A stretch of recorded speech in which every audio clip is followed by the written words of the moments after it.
Okay, so hey guys, and welcome back to another predictions video. And in today's video I'm going to be predicting the Dixon versus Carabajal fight. And so if you're new around here and you haven't yet subscribed, please do so.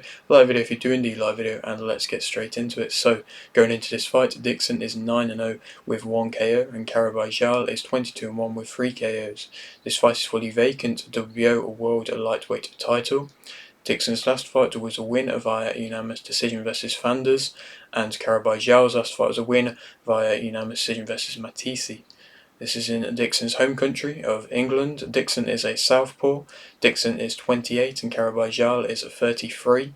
And obviously this isn't the main event for this card, and I'm going to touch upon the other two big fights in this card, but I could have spoken about any of these three fights that are big fights on this card because it is a good card and two huge women's fights, and I just fancy talking about this one, to be completely honest. I think it's going to be an entertaining one. Rhiannon Dixon stepping up to that of a world level for the first time and coming off an impressive performance in her last fight. It's going to be entertaining to see how she does. Obviously this for the vacant title. Carabajal obviously only have ever had that one loss versus Katie Taylor, which was quite a bad loss, to be completely honest, because she did get completely outboxed the entire time, but she's seemingly gone away, rebuilt, and actually has improved as a fighter. And in that last fight of hers, she looked better. She, had better reactions. She was improving. She was moving her head a bit better and doing defensive things a bit nicer, which was something which she realistically really needed to do in that Katie Taylor fight in the first place. And so it's nice to at least see that the losses had an effect on her, and often you see that with fighters. And so now she's coming into this. I don't necessarily think she's the favourite for this fight, but it's still a big opportunity for her, and possibly, arguably, with her being a little bit on the older side and everything like that, the last opportunity for her to be in a big fight. And so we'll have to see, obviously, for her how that goes. Dixon's going to have a lot more of the pressure on her, but Carabajal is definitely going to want to prove a point. So, we'll have to wait and see, and also we'll have to wait and see how Carabajal is going to deal with a tricky southpaw within Dixon, and also the home crowd within Dixon as well. But she's also used to that because obviously she fought Katie Taylor and that was in London. But yeah, so also speak about the other fights on this card. Scotney versus Lefebvre for the IBF and WBO World Super Bantamweight titles, in which I think Scotney will win via unanimous decision. I am a big fan of Lefebvre. I've done predictions for her past two fights, and she has really built herself in France and has done a lot for French women's boxing, and it's great to see. I've been calling for big fights for her for a while, and so it's really nice to see her finally getting one. But obviously Scotney has fought at a lower level, but she did look really impressive in that last fight, and she looked physically impressive and really put on a dominant display and showed a lot of talent which I wasn't used to seeing from her. And like I say, I feel like she's going to be able to get a unanimous decision victory. Obviously home judges and that, but either way I think she will actually be able to physically impose herself onto Lefebvre, and Lefebvre might, in my opinion, struggle to deal with that. And yeah, I think she'll be able to win via unanimous decision. And the main event of this card is Gill versus Barrett, in which I think Gill will win via TKO in round 8. It's a good fight. It's Gill coming off the huge win for him versus Conlon, and Barrett kind of returning back to that of big fights again. But there's still a lot of unanswered questions from Gill. Obviously he had that huge win, but not to say it was a fluke, but a lot of people were just kind of more talking about Conlon's lack of a chin compared to the actual good performance from what Gill offered. But obviously this is going to answer a lot of questions. Barrett is a top level operator. He's a quality boxer. He has a lot of speed, very very good movement, picks his shots nicely. He has a very good technique behind his shots, and I still think like Gill, now moving up into this weight which he's at now, I think he's looking comfortable, he's looking better, he's looking now more confident. And from what I saw in that last fight versus Conlon, the way he did physically impose himself as well, I know I like to speak about that attribute a lot, but it is something which in my opinion can be really important. And then just that will and that desire from Gill which I saw, and the fact that he actually looked like he was punching with a lot more power, I think he's going to be able to catch Barrett. Barrett does move well, but he can be caught with shots at times, and he can be hurt, and he has been hurt.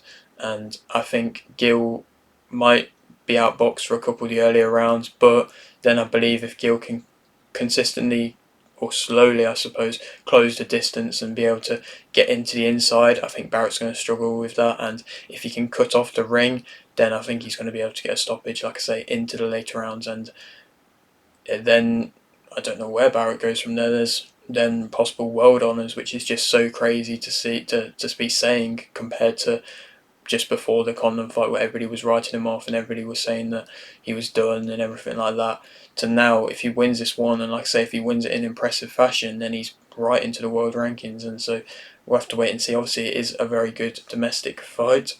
But to go back to the Dixon Carabajal fight, Dixon as a fighter, she sits down on her punches nicely. She's definitely got underrated power. I feel like a lot of people are coming to realise that now.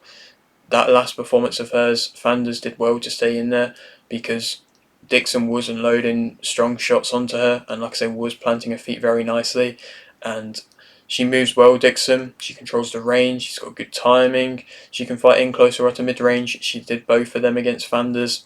She's got good solid reactions. I think she definitely is improving with every fight. Seems like it's similar to a lot of the women's fighters, domestic level wise. Well, not domestic level, British women's fighters at the moment. You can see them constantly improving with every fight.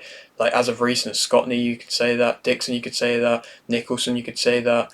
Sandy Ryan, you could say that. There's a lot of fighters as of recent, especially with that of Matchroom, who are world level, and they are constantly improving with every fight, and that's just amazing to see, to be completely honest. She's got very good calculated pressure. You can tell that thought process is really going in through her head while she's fighting, and a lot of fighters, you can't say necessarily have that attribute, but it's nice to see. She changes levels well. She sticks to her game plan, and she's got Anthony Croller in her corner, and he's put on a game plan and has found what works for Dixon, and it's seemingly, like I say, working well. She can fight at quite a high pace, and she has got a very good work rate. She was consistently putting on pressure and throwing at a high output in that last fight into the later rounds, and she's also accurate in her work as well. Negatives, I suppose, obviously this is her toughest test it's her toughest test, and so obviously this step up, which is quite a big step up, we'll have to wait and see how she deals with it. She's got a bit of a lack of a jab at times. It is good when she uses it, but she doesn't always execute it as much, and it means that sometimes the setting up of the shots aren't always as good, I suppose, or keeping fighters off of her isn't always as good. Making adjustments, that's something which she boxed to a game plan, like I mentioned. It's a good game plan, but if things go wrong and making the adjustments, we'll have to see if she can actually be able to deal with that or not. Fanders didn't really offer too much in that last fight, and so she didn't really need to necessarily make adjustments, because what was working, but I just don't know if I've necessarily seen her make too many adjustments midway through fights. She moves on the outside, on the inside. The movement on the inside isn't always amazing. I feel like she moves well when she's on the outside, but when she's in close, she can be a little bit messier in her movement. All the pressure, like I mentioned, is on her. She may be drawn into a brawl, and that's definitely something which you don't want to, in my opinion, don't want to be seeing. She can be a little bit bouncy on her feet early on, and same as Carabajal, they can be a little bit like over eager on their feet, and that's when sometimes it just looks a little bit off, and it looks like they're not planting their feet right. But it seems to improve over on throughout. Composure isn't always, in my opinion, something at the top level. Fluidity in her movements can sometimes see a little bit static at times, and the head movement, she hasn't got an entire load amount of head movement. Carabajal as a fighter, she's physical, she's in your face, she's a pressure fighter. She's going to make you work, and is definitely going to try and, like I mentioned, put some sort of pressure onto you, even if that is off the back foot. She will come forward.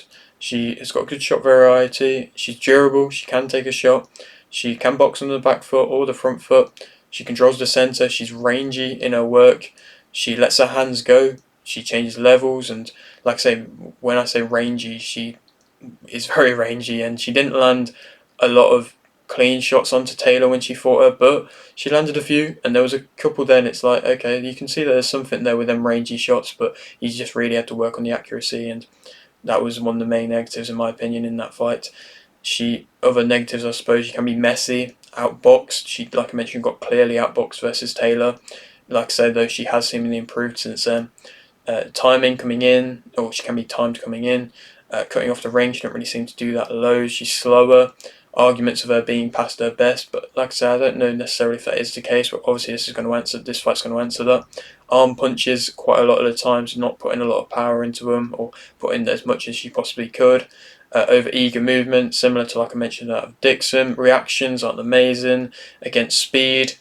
The timing, she hasn't got a very good timing either, and she'd be lazily throwing out her shots a lot of the time as well. And so there is a lot of attributes, in my opinion, that aren't necessarily quite as good or aren't necessarily amazing. And obviously, like I say, she's gone away, she's improved, and she's going to be coming back now to a top level, and she'll have changed a lot of things. But if she has, then we'll have to wait and see how she can deal with it. I don't think Dixon is as good as Taylor, and it's definitely going to have more options and openings there for Dixon to be caught. So it's just if Carabajal can take them. Dixon is the favourite for this fight, and I think that Dixon's going to win via TKO in round 9. Like I mentioned, Carabajal is durable, but I think Dixon's now coming into her own and really improving with that power, like I mentioned, and sitting down on her punches at better times now, and I think she is going to be able to get a late stoppage in the end. I don't think it's going to be any huge knockout or anything, but it could just be down to sheer outworking and cleaner landing of the shots. And yeah, like I say, I think she's going to be able to get that stoppage. Then who she could go on to fight next? I mean, Ferreira versus Lascano are fighting, and Ferreira, if she gets through that, she's a matchroom fight. So Dixon versus Ferreira could be an amazing fight, but I don't necessarily know if that would happen. Obviously, there's something like Dubois, but it seems like the boxer and matchroom just despise each other at the moment. So it is sad to see, but I don't think we'll end up getting that fight anytime soon. Mikhailov is somebody who has fought at a high level around the division, so that could be a good first defence. Or Ferreira, who's an 8-0-1 Argentinian fighter. She could be another option as well. There's a couple of fighters around that seems like they're building themselves up, and they're at maybe a little bit earlier points than that of Dixon, but not too far away. And so if she's wanting to give one of them an opportunity, then why not? And I suppose she probably will be wanting to defend her title a good few times. But yeah, that is it for today's video. I hope you did enjoy. Like the video if you did indeed, like the video, subscribe if you're new, and thanks for watching.